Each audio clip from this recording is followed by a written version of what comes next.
Hello, everyone, and welcome to a brand new episode of the Need to Nerd podcast. I'm your host, Spencer, and I'm joined, just like every week, by one of my great friends, a man who doesn't want to kill you, and I don't want to be dead, Wes Singleton. That line doesn't work the way you said it. I know, but, just roll with it. Okay. I'm good with just rolling. That's good. That's good. Because, that's what John Cleese would do. This is all I'm saying. No, John Cleese would absolutely decide to stop and turn around. That guy likes his head. Dude, I'll tell you. We lost our last episode, so I think it's been a month since we did a podcast. Since you've all heard a podcast, let's be real. Yeah.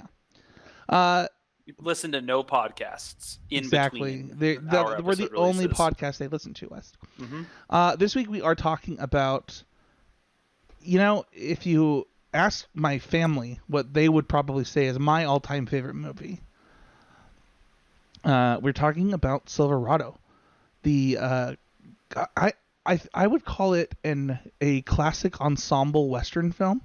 And we'll get into. It's a great film. Yeah, and it has a great cast. It does. And it's got some cool guns. That's factual, and some less cool ones. And some real stormtroopers, I'll tell you. Before we get too far into the stormtroopers of the classic film Silverado, though, don't forget heading over to the Discord. This Black Friday is our next Valheim night.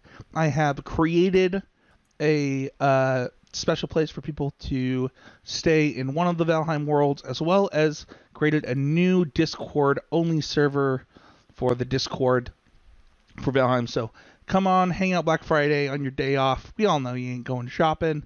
You're going to stay home and play Valheim with us. Leave a comment on this podcast. We're still giving out one more copy of the game Valheim for people to try out. So thank you, everybody, so much who has joined us the last couple of these, and we're going to continue doing them. You can also support the show directly by going to patreon.com/EasyGameMedia. That being said, let's go into our Nerd Fact of the Week, West, which is Scott Glenn used to tease Kevin Costner along the set by... while they would get along great, he used to call him, he called him Kid Costner, movie star, and say, "Hey, movie star" a bunch. Because at this point, because many might not know this is Kevin Costner's breakout role. This is it. This is like, He was apparently in some films after this. Yeah, allegedly. It's really funny to think about, because, like, for a lot of people, when they think of Kevin Costner, they think of, like, Field of Dreams or, some of his bigger films. I always think Jake from Silverado. I pretty much haven't seen another Kevin Costner film. That's funny. Yeah. That's really funny. Every time, you know how I am with movies. Yeah. Every time I see Kevin Costner, I just think Jake from Silverado. So it's really funny because while Scott was joking with him, right, it turned out that if you kind of look back, Kevin Costner is probably the biggest movie star in this film.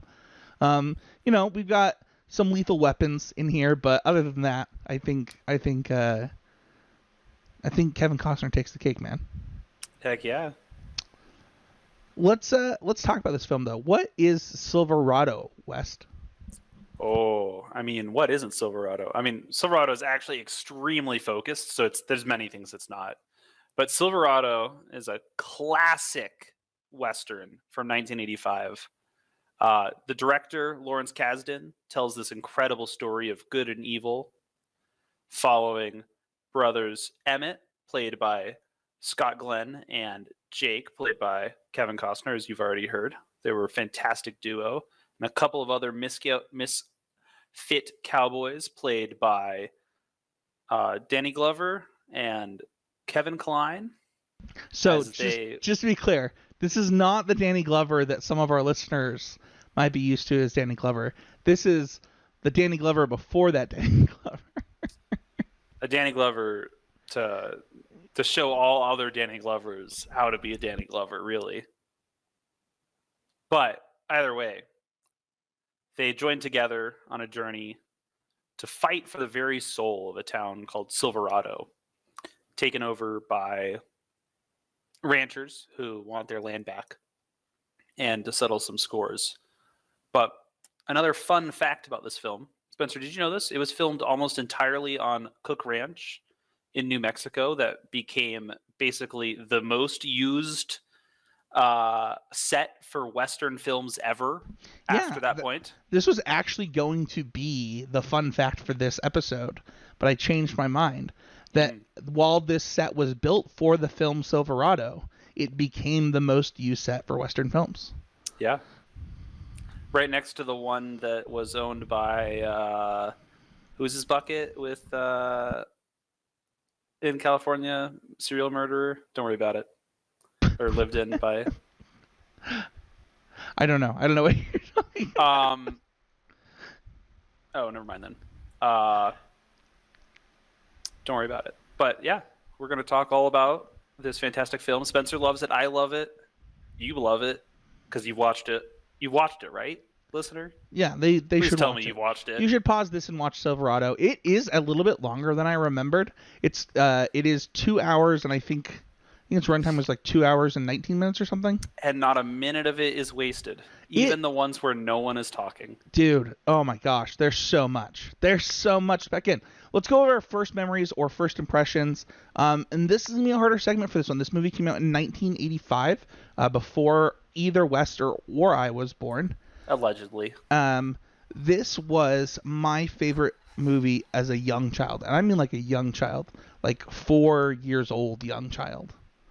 Like I saw this film. I used to walk around in my diaper and cowboy hat on my horse on a stick. I don't want to kill you and you don't want to be dead. I don't want to kill you. You want to be dead. Like, straight up, this was my movie as a small child.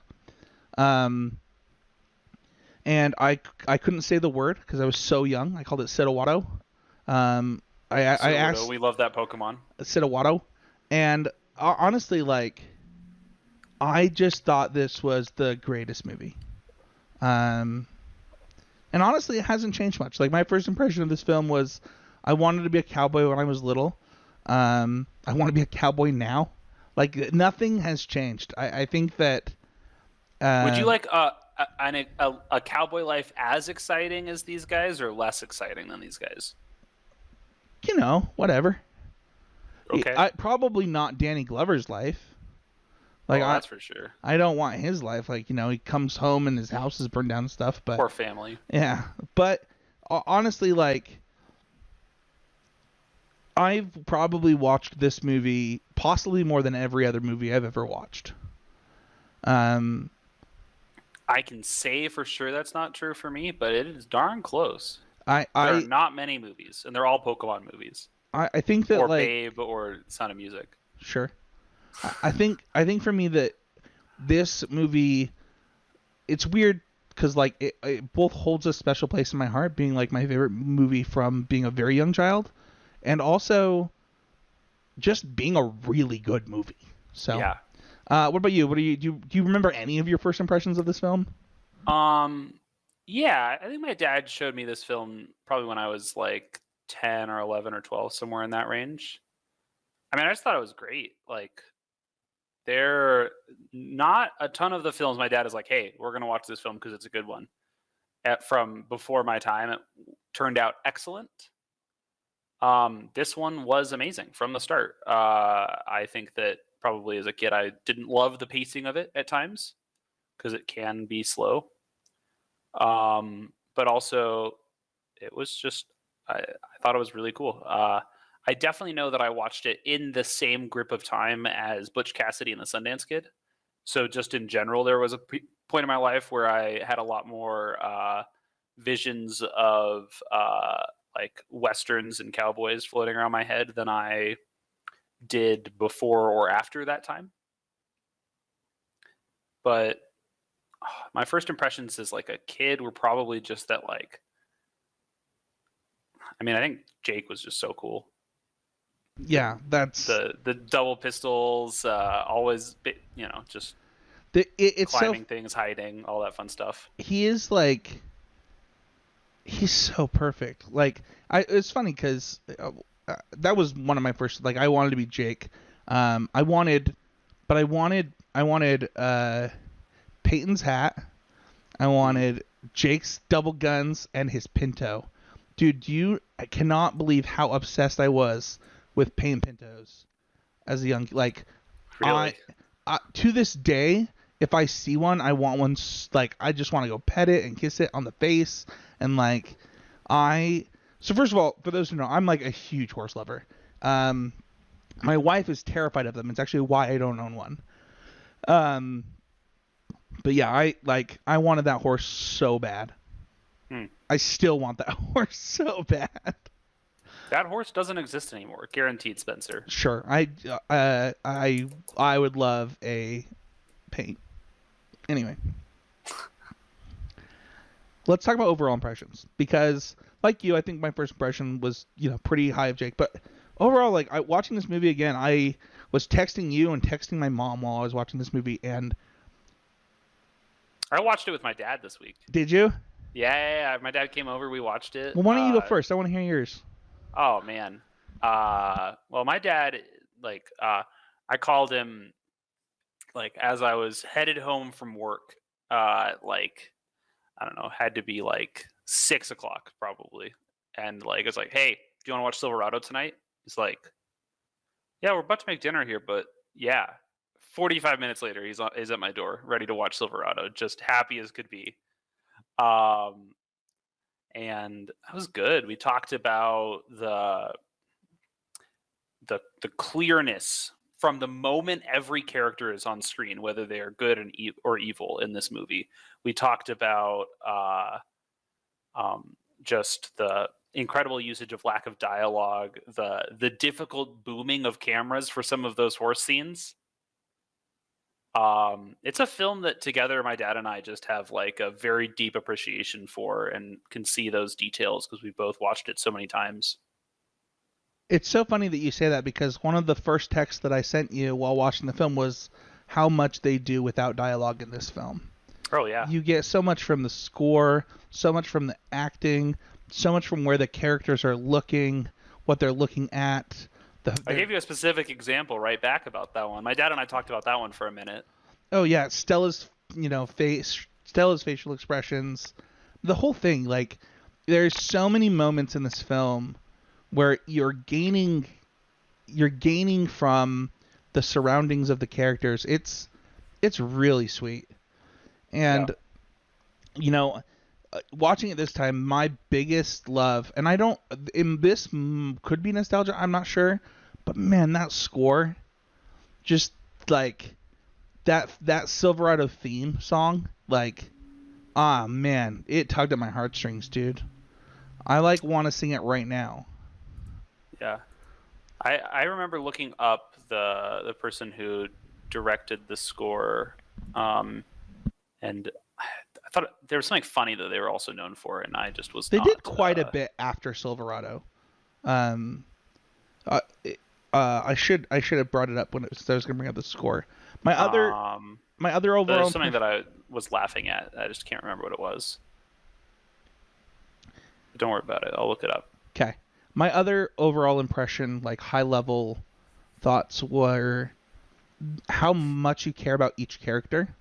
I really cared about every person's storyline in this film, and the kind of the ending of the film really does a great job of giving each of those four guys their own special ending.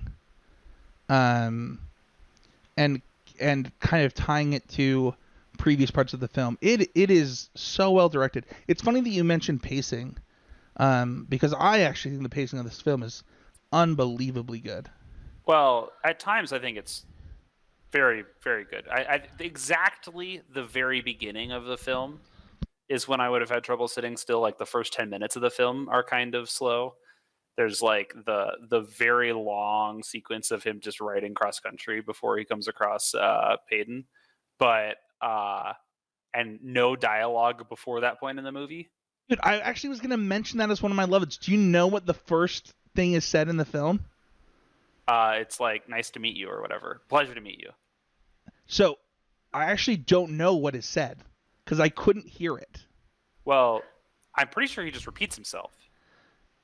Well, because does Emmett not talk first? No. Well, maybe he Emmett does. whispers something and I couldn't hear it. Emmett whispers something? Emmett whispers something to Peyton, and then Peyton. You know it's Peyton, right? With a D? It is. I know that, but I just say it wrong. I have my whole life. You're I'm a sorry. Utah to a fault. I get it. Yeah, so Peyton says something back, but I never was able to hear what Emmett said. Mm-hmm. Anyway, I actually loved that. I thought that as I was watching the film, I thought, like, I can't believe that I loved this so much as a kid. Like, nothing has even been said yet in this film. Yeah. But, like, you know, you had that amazing opening sequence with the flipping gun, the horses. That was a good moment. Yeah. I thought all of that was great. I love how much horses matter in this film. It's so cool. Right. The fact that many points horses are a story point to move things forward is just great. I think that it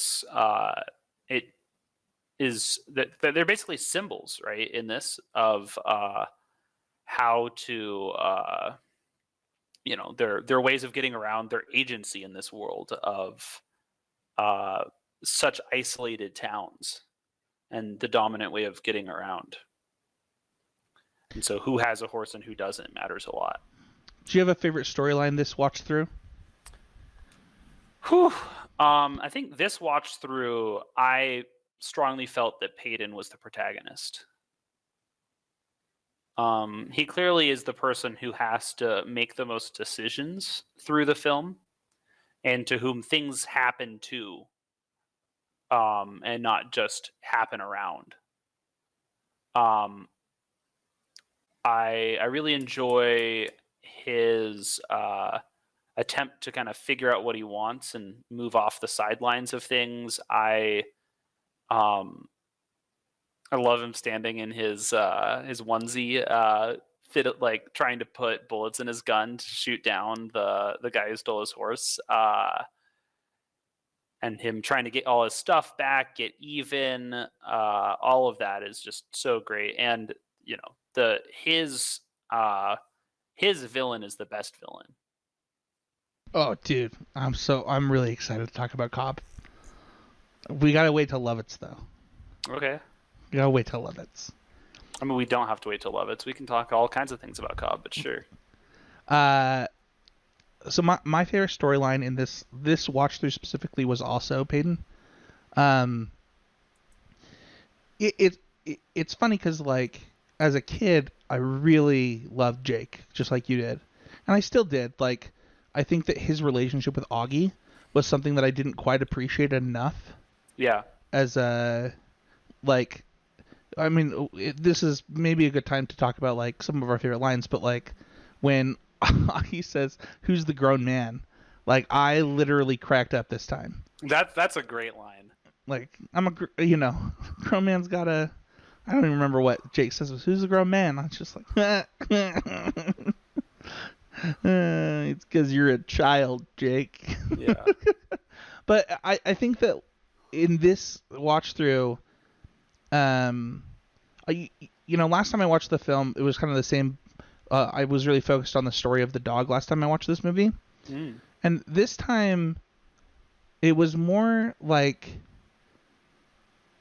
I don't know. I was noticing character growth for Peyton a lot. Yeah. And, like, kind of his internal conflict between being scared and, like, wanting to do the right thing. Yep. So. And when he doesn't even, like, and there's moments where he doesn't even think before he acts. And then there's moments where he takes a long time to figure out how he's going to act. And, like, that's an interesting contrast. The part where Cobb's like, there's no telling what Peyton's going to care about is really funny because, of course, Cobb can figure it out every time.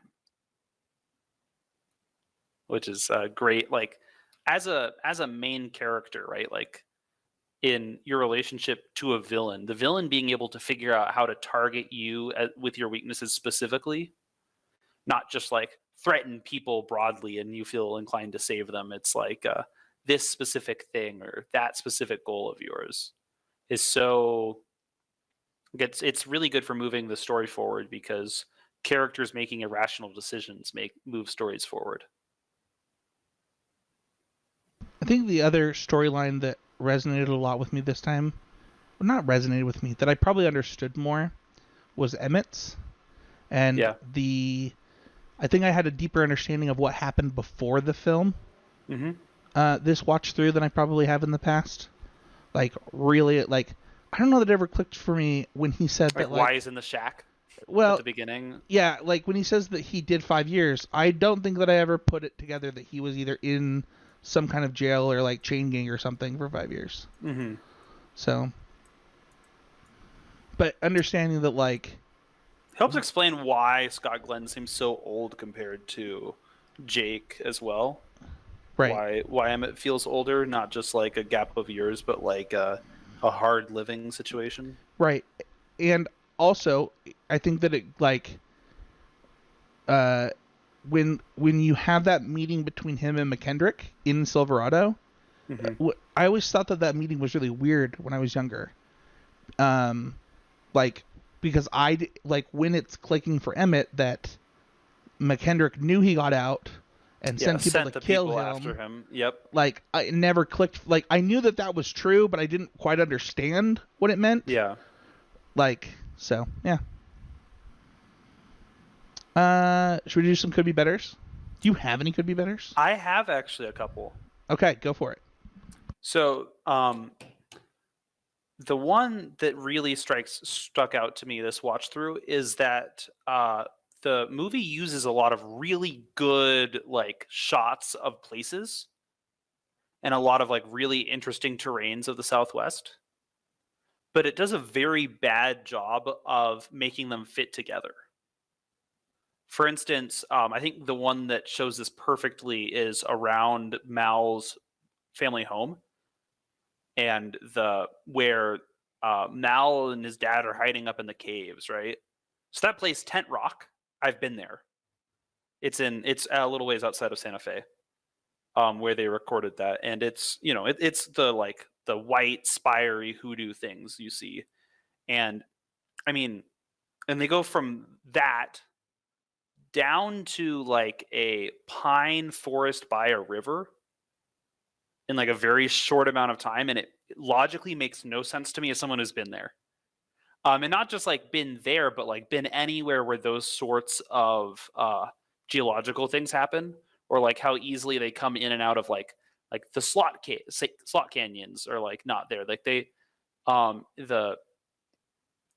find a lot of really cool places to include in the movie, but they don't add together to equal one cohesive landscape. And as someone who thinks too much maybe about like that terrain on that level, like that actually threw me out of it for a moment.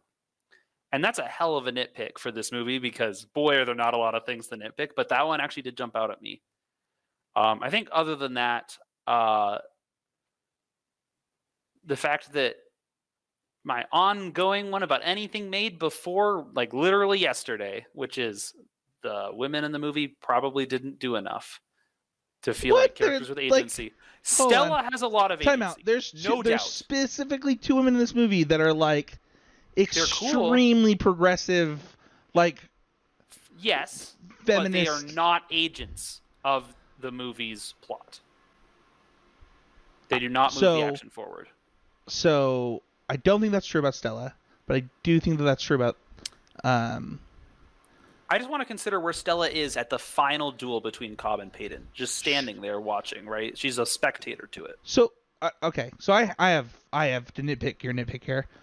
We are talking about a movie 1985 that is like, I mean, even today. Like, can you imagine if they cast a little person in this role today? Like, I can't even think. True. Like, this was an extremely progressive casting.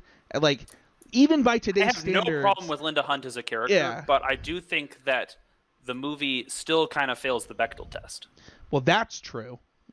That's definitely true. Actually, no. There is a scene. It's actually not true, because there is a scene. What do they talk about? The 2 women. Oh, are they Mhm. not? Are they talking about Jake? They might be talking about Jake. Yeah, if they're talking about boys, it doesn't All count. right. They are talking about Um, Jake. Okay. and I understand, viewers, you might be sick of me mentioning this on everything, but That's if we're okay. not critically conscious and calling it out, it'll I- continue happening. For some reason, I thought so first they're talking about. Are they talking about Mal and then Jake? Is that what it is? Probably. Because this is the actor that Jake is sweet on, or the character that Jake is sweet on, and then And Mel's then sister. Yeah. I don't think they talk about other things. And all of those characters exist in the film in relation to their men. Yeah, I'm trying. I mean, I think the other thing that they talk about is actually Augie, Hmm. but that probably wouldn't count either. It's also a minor part of it. They talk about Well, figuring I think out there's where a Jake different. is. I think there's a different part where they're talking about Augie. Anyway, But don't get me wrong. I really like Hannah as a character. I really like Stella as a character. I wish is that the they name of had. his sister? No, Hannah is the Oh, name Hannah's the of farmer. the farm Okay, girl. yeah, okay. I do also like Mel's That sister scene a is lot so as good, by the characters. way. Like Which her one? her monologue in that scene, Hannah's monologue About hard living. Oh my gosh, I loved it. Yeah. It was so good. I also have a could be better. I think that it was just shocking to me to realize that this was definitely the first time I had heard the N-word in my life, Yeah. without even realizing that I had heard the N-word until watching it this watch through. That whole scene is an anachronism. I'm pretty sure. Like, I don't think it matches in time. Both that it's John Cleese calling it out as a British guy in the American West, Yeah. and I think the time that it happens in is unlikely that any white person would be calling that out. But Well, either way, I think still, our main characters. I mean, have you played Red Dead Redemption, man? Come on. I know I've not. So here's the thing. It was jarring for me Yeah, this watch through, and I don't know that I would change it. I should probably appreciate that, but I it do had to have have been the first time I heard it Oh. it used in a piece of film in my life as well. Outside of like maybe like a specifically called out like we are watching Glory and it's gonna have this Right. because that is the subject of this film or whatever. So I think that my issue is not the use of the word, but But the person who uses it walks away. no. I think that I don't like that John Cleese is the one Yeah. stopping it and then also being kind of a Mhm. jerkwad. I don't know. It's hard. I mean, John Cleese is a weird character in this movie. The thing about this movie, and I'll actually go into my love it's as to why my could be better so hard to explain, because I love how none of these characters are perfect. Like, I actually think that makes this movie a lot better. Like all four of the leads are pretty flawed in a lot of different ways, with Emmett being the closest to like, just the good dude, but like they all have pretty major issues. And I like that about the film. And not just because it gives them a chance for character growth, but because like that is what, like, in my heart of hearts, that is what the expansion of the West was about. Obviously that's not true. It was about colonialism, but like in my heart of hearts, understanding like that it was an opportunity to grow, learn, and improve. Like that's what I romanticized. That's definitely the romance of it. Is that Right. It's about self-reliance and improvement and figuring it out.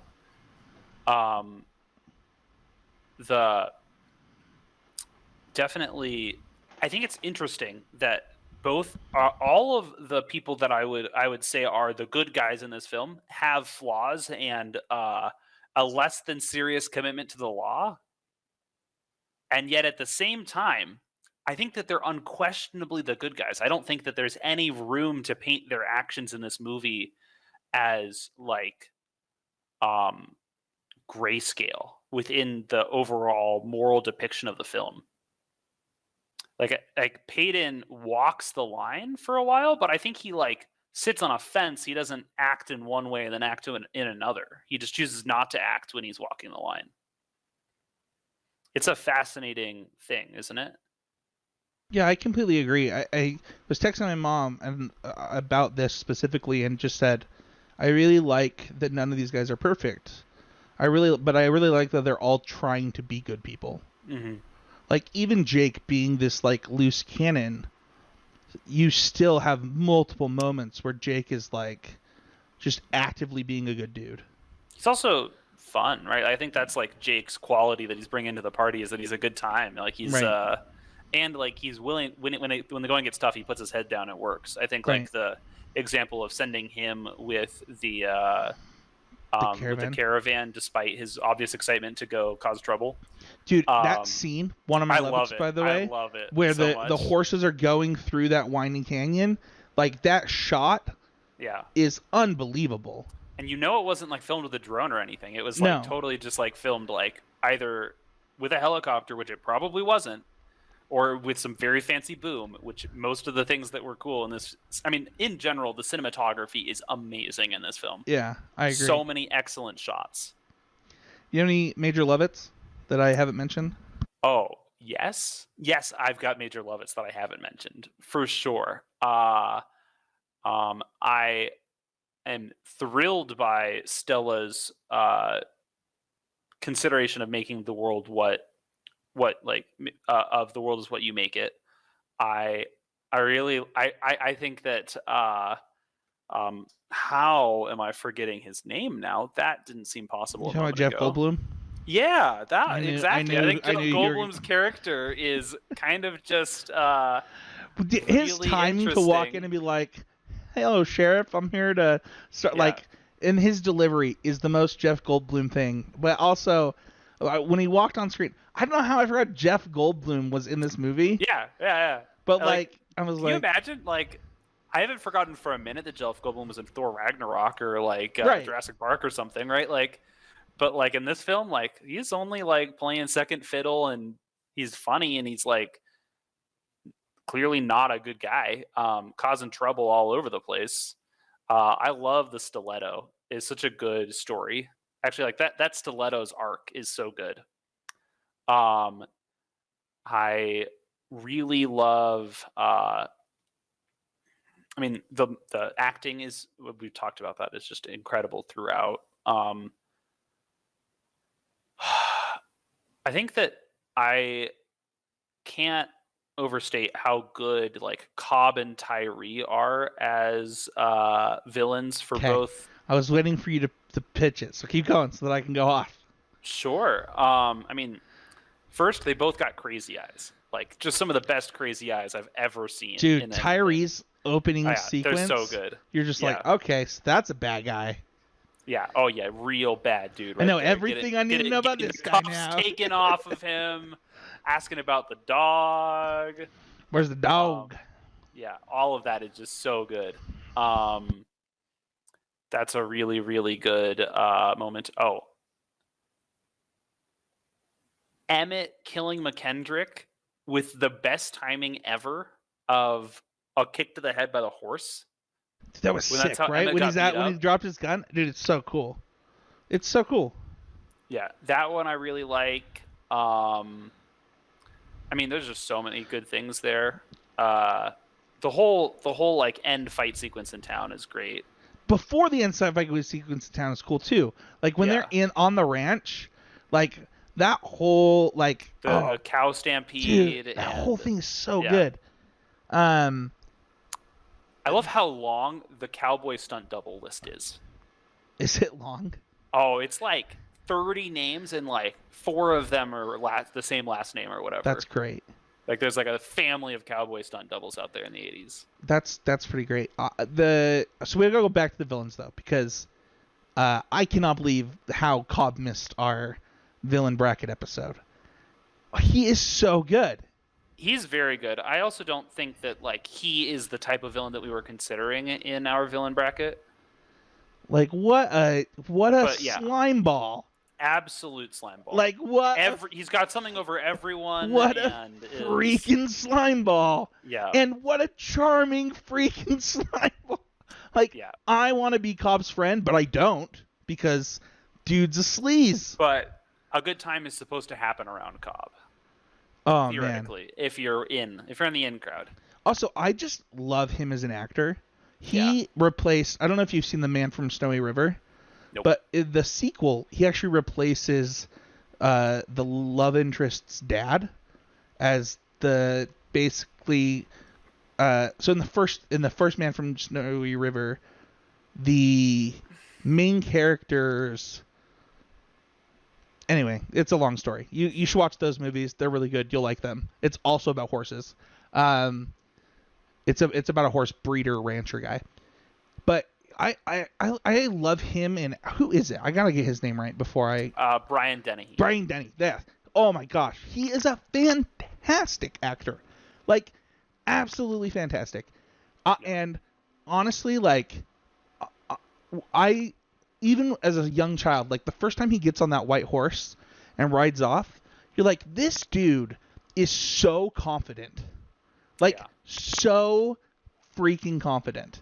Yeah. And he plays it so well. I love it. Yeah. It's like, it's one of my biggest love-its. And, oh man, his acting when he, like, dies at the end, spoiler, like, oh my gosh. Yeah. The whole thing. I mean, it is a thoroughly amazing movie, and like I can't sing its praises enough. I'd watch it again right now.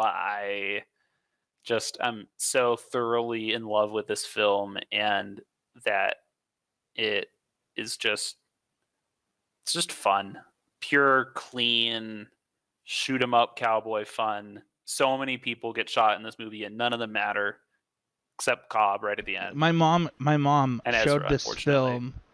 Yeah, my mom showed this film to my nieces and nephews a few weeks ago, maybe a few months ago now, and she texted me. She goes, "I cannot believe I let you watch this movie. It's like a 4-year-old." Do you With know the how N-word many? in it? Do you know how many people die in this movie, Spencer? I was like, yeah, like. Don't you love what PG was like, in 1985? Is this movie PG? Mm-hmm. I don't think it is. I think it's PG-13. I mean, it may even be before that was a thing. Either way, that like, there's not gore in the film, right? So like, yeah. But yeah, I love this movie so much. I'm so glad that we got to watch it and review it, West. Let's rate it though quickly, and I'm going to go first this time on our scale of 0 to 5. 0 being a movie that we probably wouldn't even review on the show, and a 5 actually being the first like 2 are those, but yes. And a 5 being a perfect movie. I would give this movie a 5. No way. I was gonna give it a 5, but now that you're giving it a 5, I'll give it a 5.5. Like, no, it's a 5. It's 100%. This movie is so just good. probably straight up a 5 out of 7. Like, I cannot believe that I got to watch this film as many times as I did. Yeah, it's one of the greatest gifts, isn't it? This film. It really is. Really quickly to wrap up, Wes, where can we find you? You can find me at East_monotone, MONOTONNE on Twitter. You can find me at basically nothing else. Spencer can't even find me on anything. So, good luck with that. You can find me in the Discord. If you add me in the Discord, I'll respond, actually. More likely, actually, than if you tweet at me. Sure. You can find me at Spencer30H. You can find the show at Niche Nerd Pod. Like Wes said, though, the best place to find us is in the Heezy Game Media Discord. Link in the show notes to join that. Hope to see some people get ready to Valheim this Black Friday. And yeah, like the show. Smash that subscribe button on YouTube. Go watch Silverado again. Even if you paused this movie to go watch Silverado. This is not a movie, but if you pause this podcast, whatever this is, I don't even know what we're doing it here. But if you have just watched Silverado today, do it again. Do yourself a favor. Yeah. And we didn't even get to talk about all the great lines. We did sneak a lot of them in there. This movie, or this. See, now I'm calling this a movie, West. Leave us a review. Tell us why you love this movie in the. Today, our jurisdiction ends at the review section. Thank you, everybody, for listening. We'll see you guys all next time on another episode of the Need to Nerd podcast.